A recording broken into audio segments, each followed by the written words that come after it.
It has been a great week. Welcome to Media's live show. This is episode 8. Uh we're just I was planning a short stream today. Let me let everyone know that I'm streaming.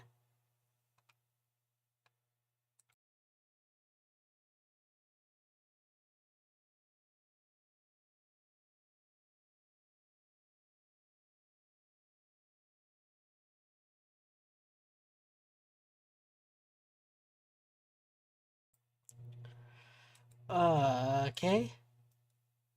You ever blow your nose so hard you start seeing speckles? That's me every time I have to clear my sinuses.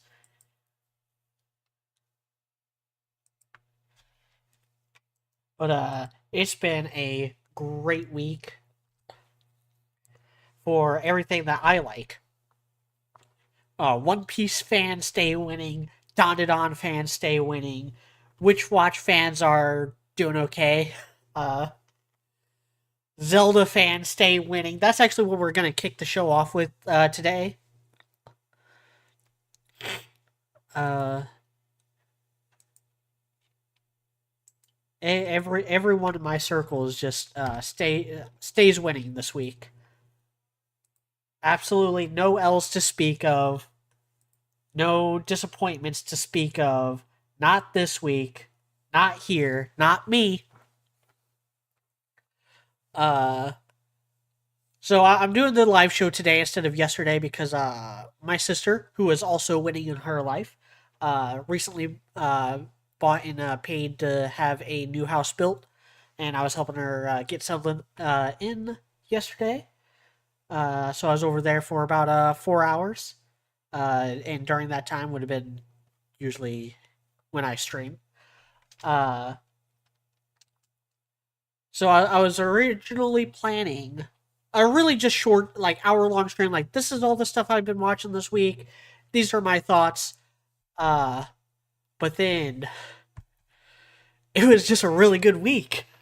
So first and foremost, we gotta talk about that Zelda announcement because I've been calling it and I've been hoping for it ever since they announced this movie was happening, that they cast young unknown actors in the roles of Zelda and Link. They're the two most important characters of the franchise. They are two of the most important characters in all of gaming. This is a casting decision. This is a casting decision they had to get right. There is no room for error here. And in order to really get it right, they had to focus on casting someone who is young, casting someone who is a relative unknown, someone who can grow with the franchise and have this be a career defining role for them. And no, just hoping that someone who isn't a biological male to play Zelda. That shouldn't be too much to ask for, and thankfully it wasn't. Uh, so the people that they cast, let me get their names right. Bo Bragison as Zelda, and Benjamin Evan Ainsworth as Link. Bo Bragison, the picture that they used for her in the official announcement, is a dead ringer for like Breath of the Wild Zelda. Hair's a little darker than like Zelda, but Zelda's had brown hair before. She's been blonde. She's been brown. Uh, Link's had pink hair before, so that's not really anything to concern ourselves with.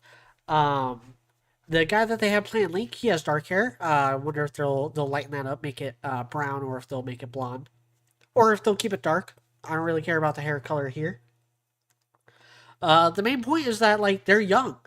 They're young. They're relatively inexperienced. They are people who aren't going to be a distraction, which is a big reason why I despise Hunter Schafer and the stunt that he pulled trying to get himself use a basically galvanize Reddit and Twitter and other online spaces in order to will himself into the role.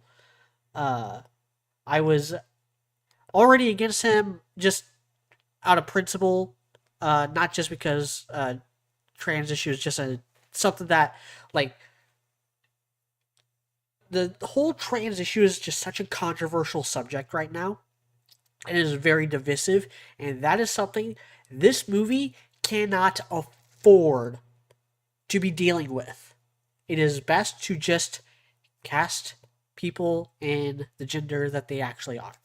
Uh, not just as they identify, but as they look and are born as.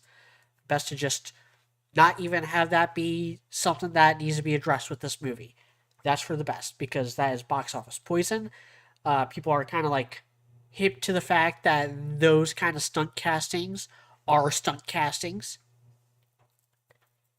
In that affirmative action is becoming increasingly unpopular. Uh, Race and gender swapping is becoming increasingly unpopular. Uh, and I talked about that at length with when Snow White came out. And so, yeah, it's best just not to even deal with it. But and we wouldn't even be having this conversation if Hunter Schafer's PR team didn't pull those lies to try to will themselves into getting that casting call. Uh, and of course, people are mad about that. Not very many. Like a lot of people are like, oh, they're so mad. Like I've seen like two people who are disappointed. And I scrolled through some Twitter takes, and only two of them were even remotely upset about Bo Braggson's casting. So, like I said, Hunter Schafer's nowhere near as popular as those two people from Reddit would have you believe. Uh, and also, like my biggest issue is that Hunter Schafer is just too old. Hunter Schafer's pushing 30.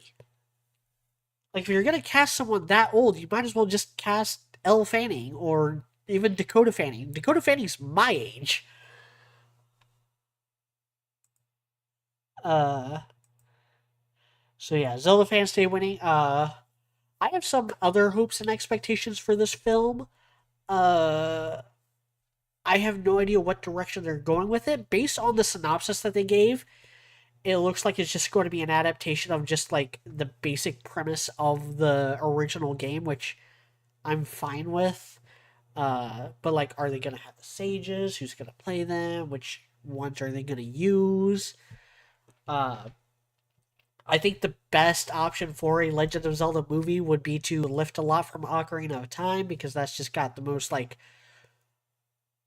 original like first movie script built into its premise. Like Ocarina of Time, I think is one of the best starting points if you're trying to get into Zelda. That's especially if you're trying to like get into the lore of it. Ocarina of Time is a great starting point. Uh, because everything that came after Ocarina of Time kind of relies on you knowing at least the gist of Ocarina of Time. Like even Breath of the Wild, which was supposed to be like a fresh slate, Breath of the Wild only feels so fresh if you're familiar with Ocarina of Time, Twilight Princess, and Skyward Sword. Without your familiarity with those three games in particular, Breath of the Wild is just kind of a weird open world game. Ugh.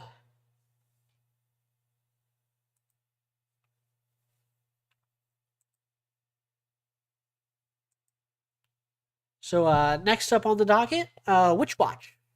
This was actually the kind of low point for me this week. I caught up with Witch Watch. I watched both of the episodes that I had missed, last week's episode and this week's episode. I think it was very, very bold of the studio to have a whole fake anime opening for a fake anime and then go harder than the actual opening for this core. Uh, Witch Watch opening 2 is still a disappointment. It is kind of starting to grow on me. Uh, Mostly the da da da da da da da da da da da da da da da, like that part. Not so much like each Nissan, each Nissan. I just That's just kind of silly and not in a good way. but they had a whole like 3/4 of an episode dedicated to like just a random episode of the show that the teacher likes. And I was like, that's such a weird thing, and it's my biggest problem with Witch Watch is the way it uses tropes. And when the season ends, maybe I'll have a whole like 20 to 30 minute segment on this during the live show. When you are breaking the fourth wall or touching the fourth wall, it's better to like do something with it. Uh, I recently someone posted a shot from an older chapter of Zom 100 uh that where it's a JoJo reference. They make a JoJo reference. But the thing is like within the context of that chapter, it's people making a JoJo reference because of a similar situation. And it's because JoJo's Bizarre Adventure is a manga in Zom 100 because Zom 100 is supposed to take place like basically in our world, or something closely approximating it. And so like the characters are a fan of JoJo's, and they're like making the reference diegetically on purpose. And Witch Watch does that too sometimes. Like when Morihito had the big hair, it's like, oh, it's just like adult Gon, or when Nico had the whole class flying and people were doing Dragon Ball Z poses. Like that stuff I'm fine with. I'm not fine with the way that like the student council aren't even in either of these episodes, but that episode still just bothers me as a low point in Witch Watch. Is because like, oh, they're just the trope. And the joke is that they are the trope. But they're not doing anything cool, creative, or interesting with the trope. They are just there as the trope. I think that is very boring. It's nowhere near as interesting as some of the other pop culture references in Witch Watch, or try to think of other anime that do that. I have a little segment here about Alia. Alia does this a lot, where it'll make trope references, but again, it's because like Yuki is a troll who is also a big otaku, who is forcing these rom com situations on her brother, and she's trying to be funny on purpose.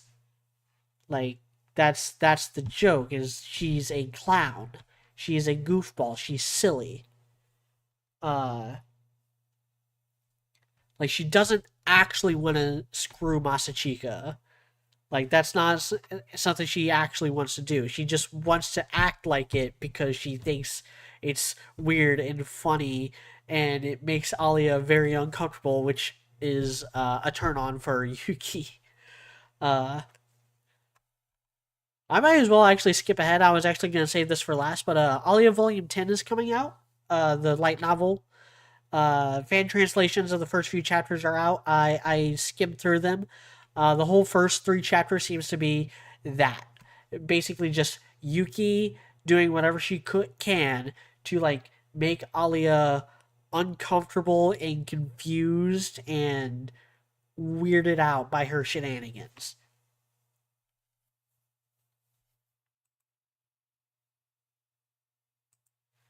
Let's roll into Dandadan. I think this was one of the best episodes of Dandadan out there yet. We got the lore drop on the evil eye. Uh, I really liked how it kind of like fooled us. Like I kind of knew that I knew because of the trailer that the fight between Evil Eye and Okaroon was gonna happen. So I knew that like Evil Eye wasn't gonna have like the best of intentions, but it actually managed to fool me into thinking that it would be like an enemy of my enemy as my friend. Let's take care of the Dune worm first, and then we'll fight it out. I thought that's how it was gonna play out. But no, it's like as soon as Evil Eye takes over Gigi, he's like a menace, and yeah, he's like kicking the soul soccer ball into the Dune Worm, but he's also like beating up Momo and uh getting ready to throw down with Okaroon.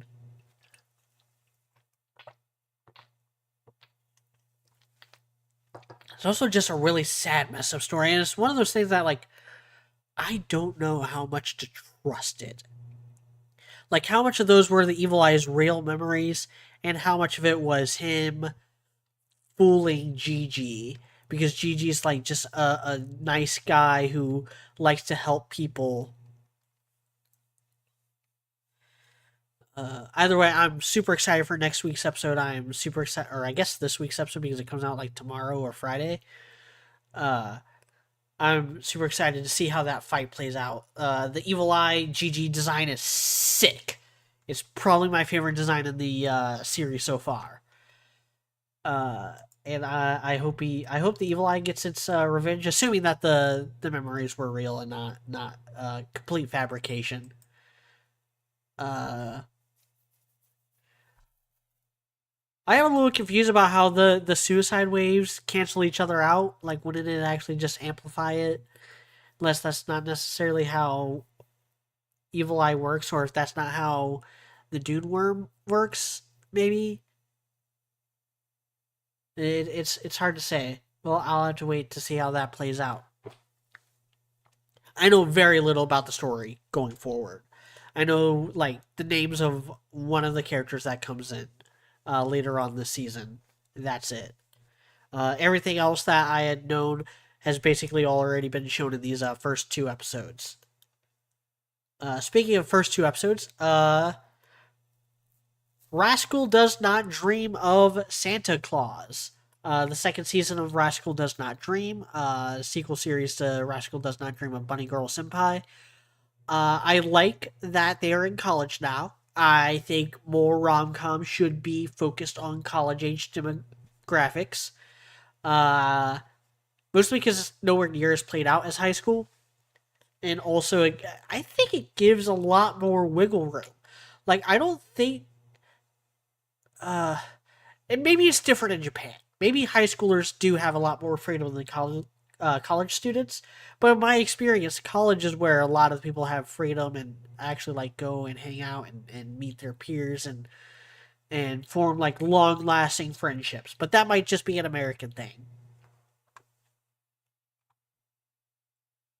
Excuse me?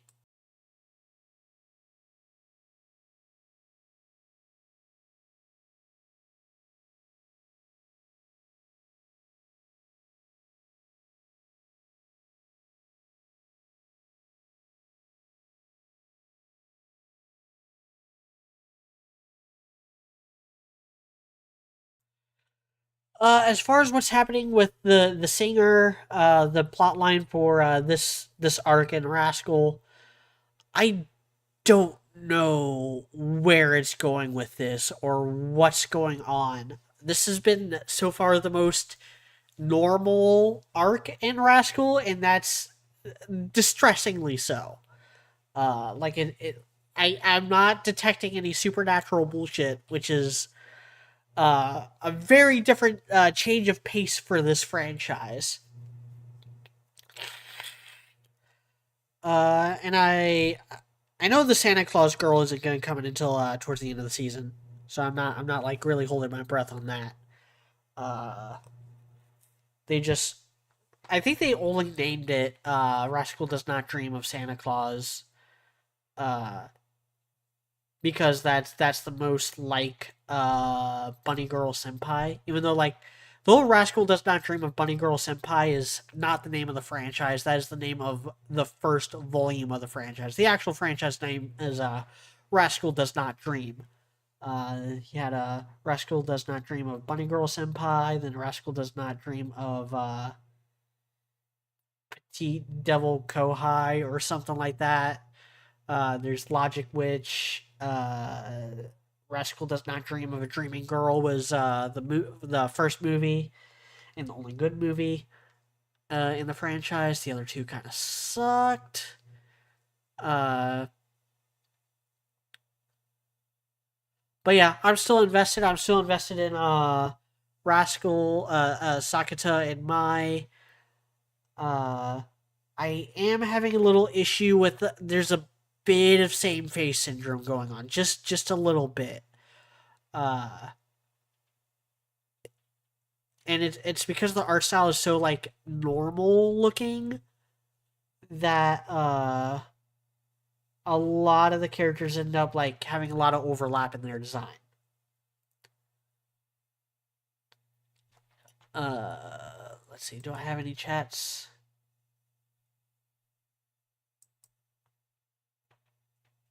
Yeah, we're rolling this out pretty fast.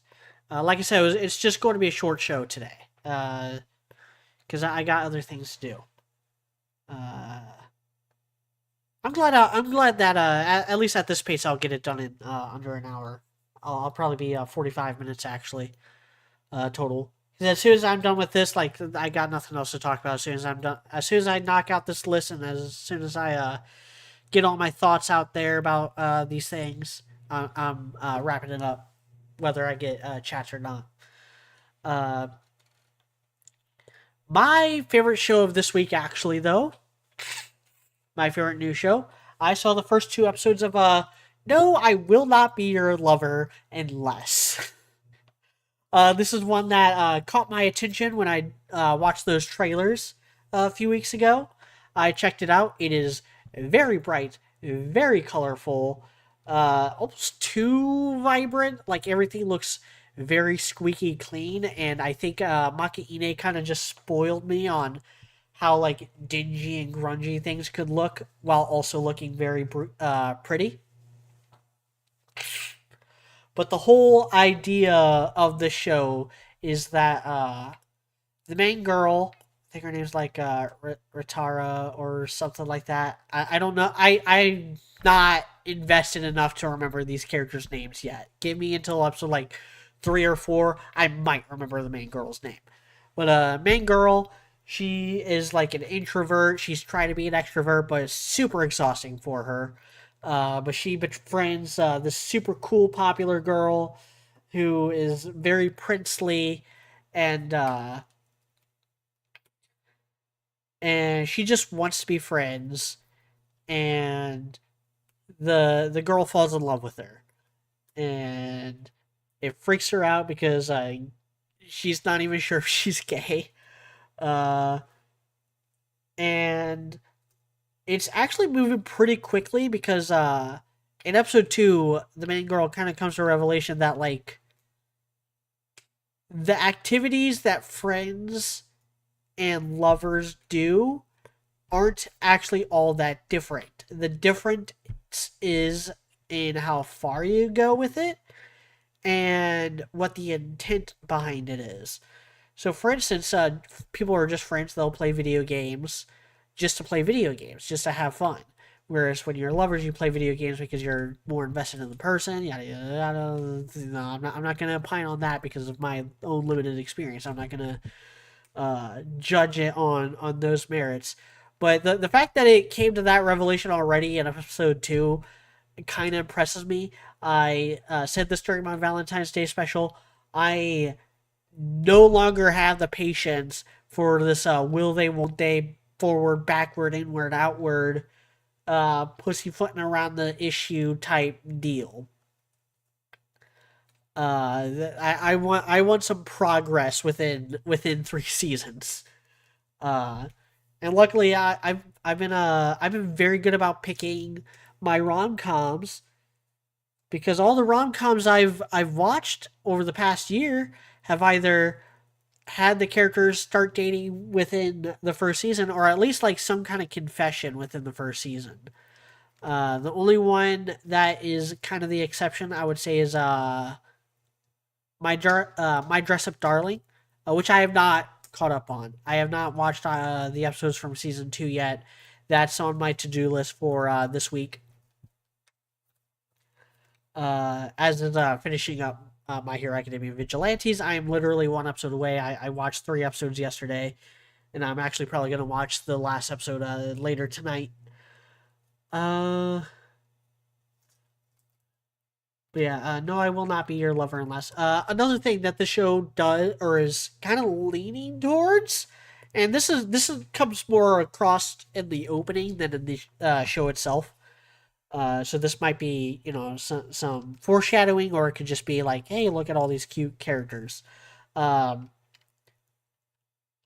the possibility of a love triangle, or even a straight up harem. I know that like love triangles, especially, are like a major trope that have been around for hundreds of years, and harem is a prevalent trope within anime. But a lot of shows do a bad job at it. A lot of shows do not actually take it as far as they should or as far as they could. The fun thing about harems, and to a lesser extent love triangles, is that it allows you to showcase and get the audience invested in multiple relationships and multiple different types of relationships with a singular central focus. Like my favorite rom com, Quince. You have Fudoro and Yotsuba. They're the ones who get married. They're the actual like couple at the end. Fudoro and Itsuki have a very different type of dynamic. Theirs is not romantic at all. It is purely platonic, purely like friendship. Like they don't even necessarily see each other as like family. They are best friends, which is completely different from the way that Fudoro interacts with Miku and Nino, because theirs is a lot more familial.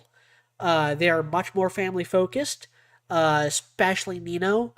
Uh, and there is this like a jilted lover angle with Nino, even at the end. She is not fully over Fudoro at the end, which is kind of a complaint I have with the ending, and with the honeymoon special, especially. Uh, but then Miku is the one that gets all the hangups about the student teacher relationship that they have, because he has that relationship with all of them to a point, but Miku is the one that is the most like self conscious about that. And then Ichika plays the part of the big sister to him, even though he's like a month older than her. Uh, month older than all of them actually. They're quintuplets.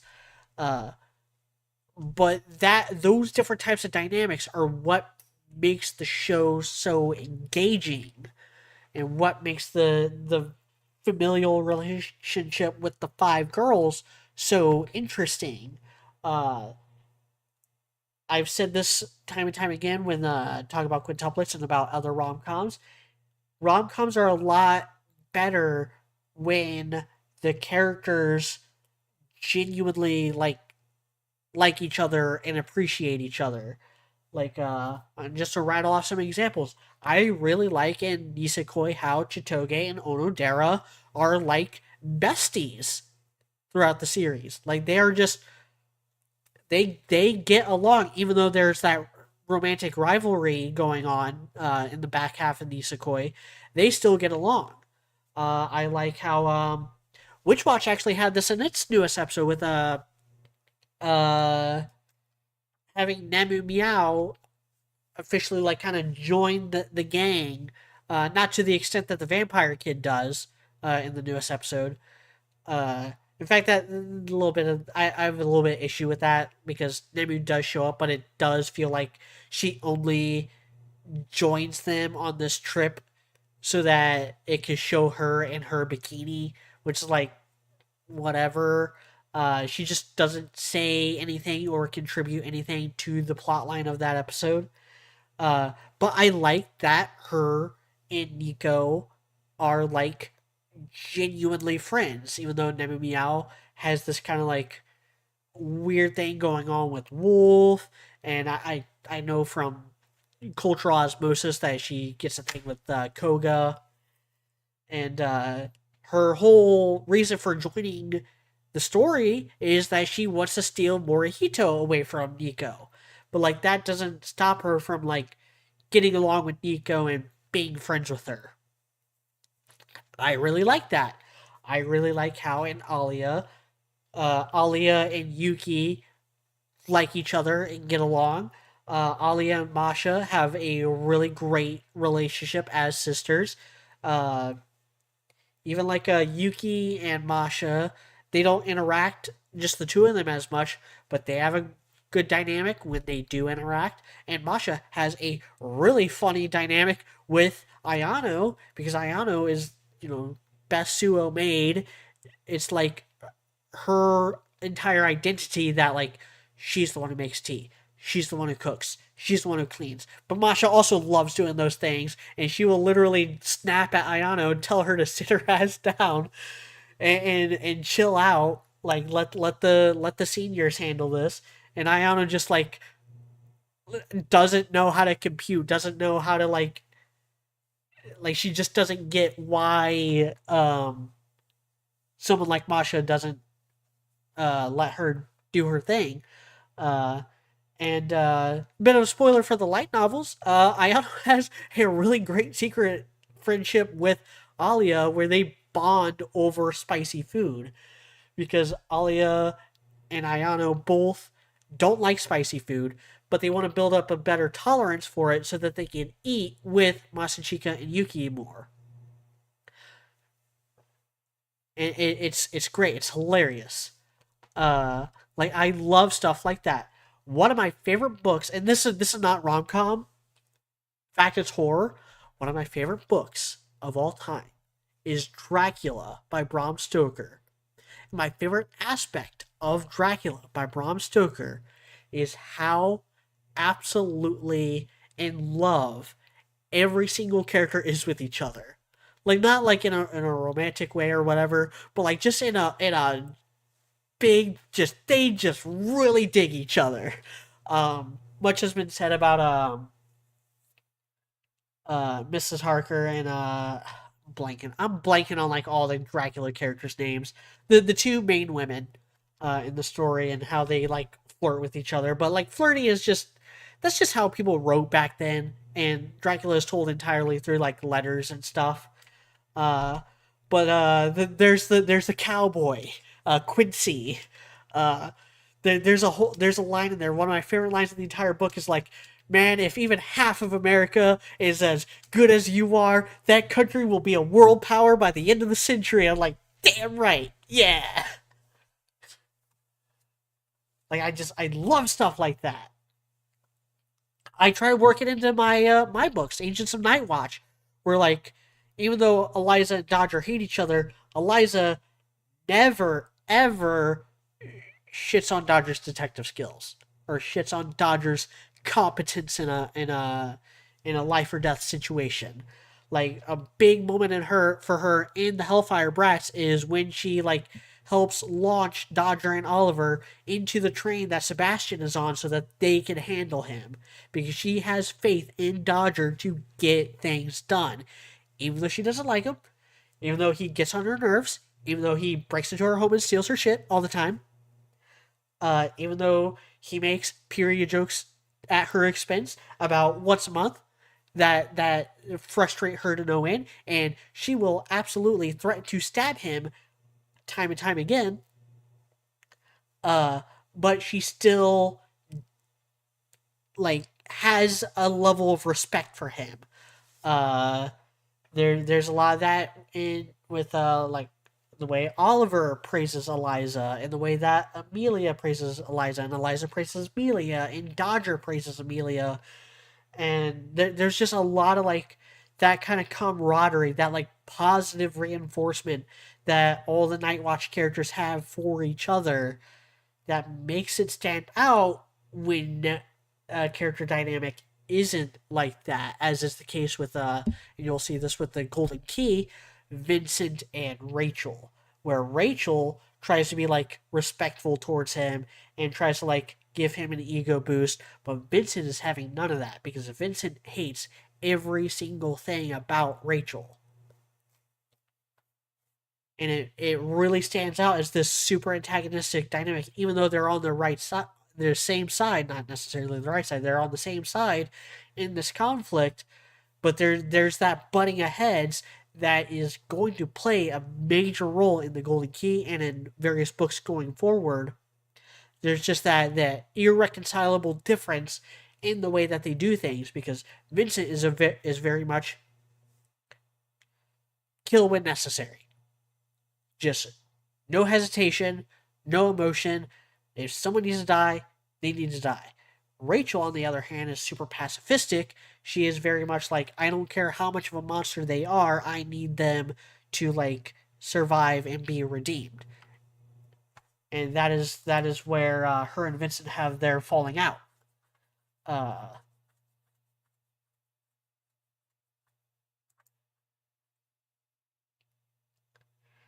but anyway, I was talking about No, I Will Not Be Your Lover Unless. So the core friend group is very much like that, where they are just like really friendly. They are really into each other, and it's setting up to be like a really fun dynamic. Uh, I don't know how fun. I don't know how invested I'm gonna get in the other relationships or even the main relationship. It's a little too early to tell. We're only 2 episodes in, but I like what I see so far. It was actually the most fun I've had this week, with one exception. There's one thing that I think was more fun. We gotta talk about One Piece. The Kuma flashback is officially over in the anime, which means that we are one step closer to peak storytelling. One of the best things to happen in all of One Piece is coming up very, very soon. And I can't wait for it. Much has been said about the Kuma flashback and how like scuffed it is, and how tragic of a character he is, and how like Vegapunk, Kizaru, Sentomaru, they sold out an angel to work for literal devils. Um, but I think that what a lot of people are missing is the fact that Vegapunk saw, past tense saw, the world government as a necessary evil. Without their funding, without their resources, which they have complete control over because they are a dictatorship, Vegapunk would not have been able to save Bonnie.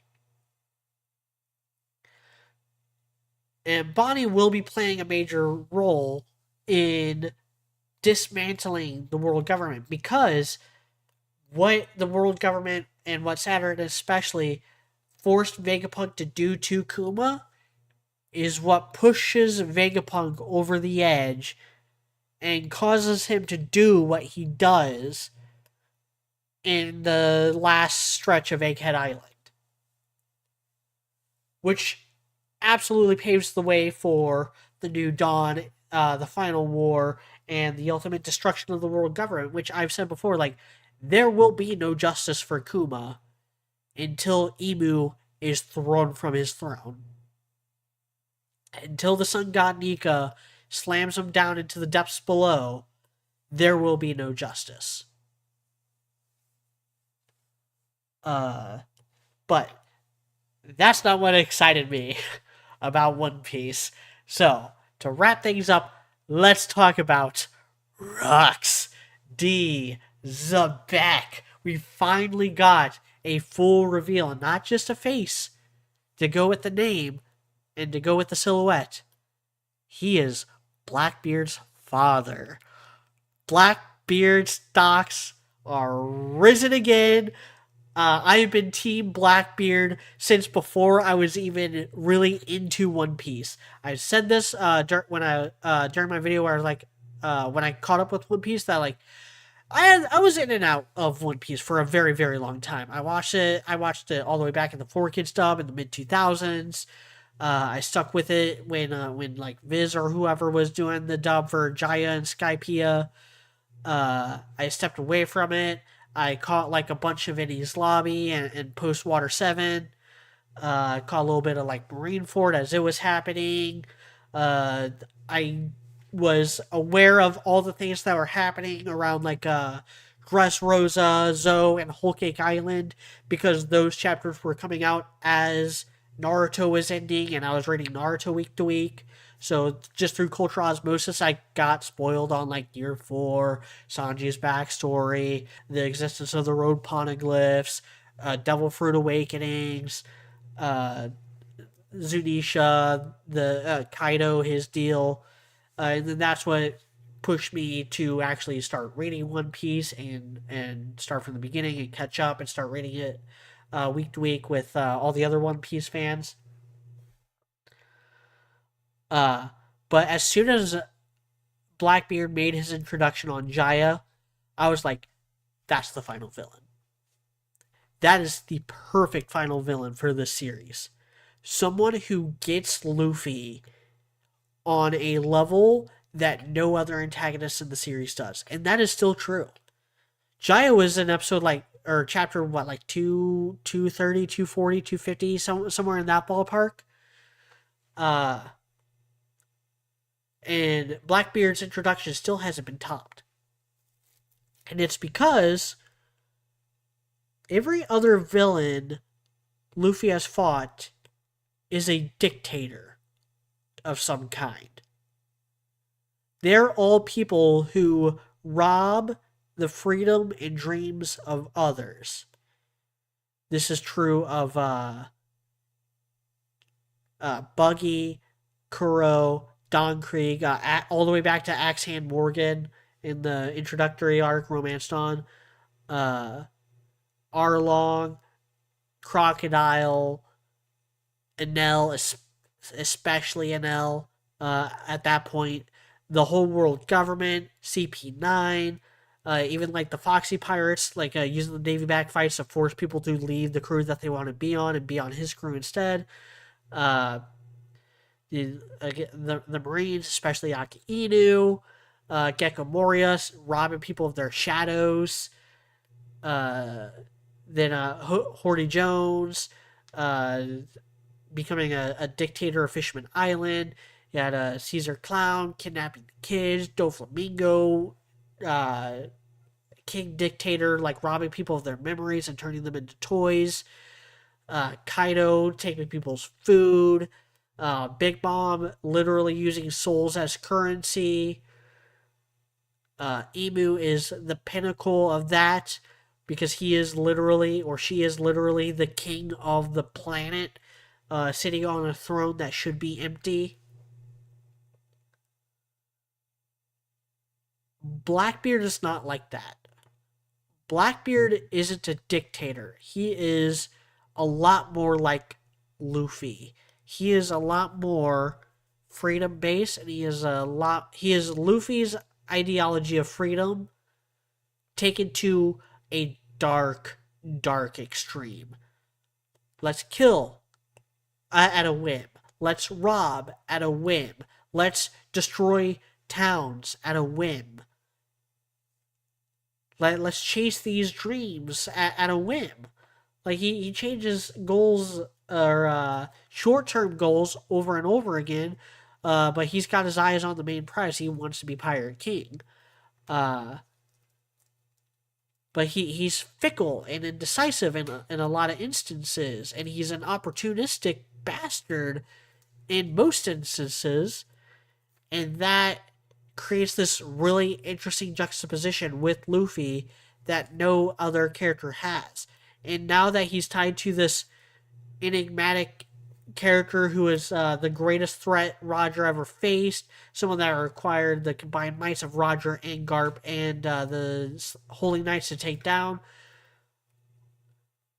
like, I'm still of the opinion that Whitebeard and even like Kaido and Big Mom surpassed Rocks, as at least in terms of power. But there's something more going on with the Rocks D and Marshall D clans that has yet to be unveiled, and I'm super excited for that because I just love Blackbeard as a character. I love him as a villain.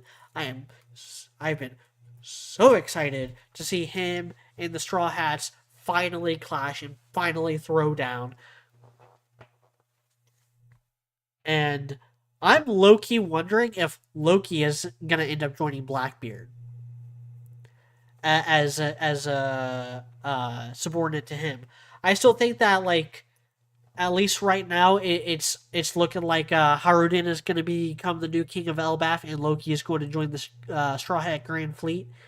But with how hyped up Loki is about Rocksteady Zebek, I don't trust that.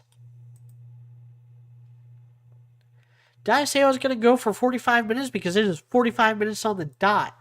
Uh, that was all I had to talk about today. Next week, something different. I think we're going to try to get together next Tuesday to talk about Ruby Volume 10. I might have said that last week too, but things happened, things came up. Uh, but yeah, next week, something different as well as more of the same. Thank you all for watching. Thank you all for stopping by.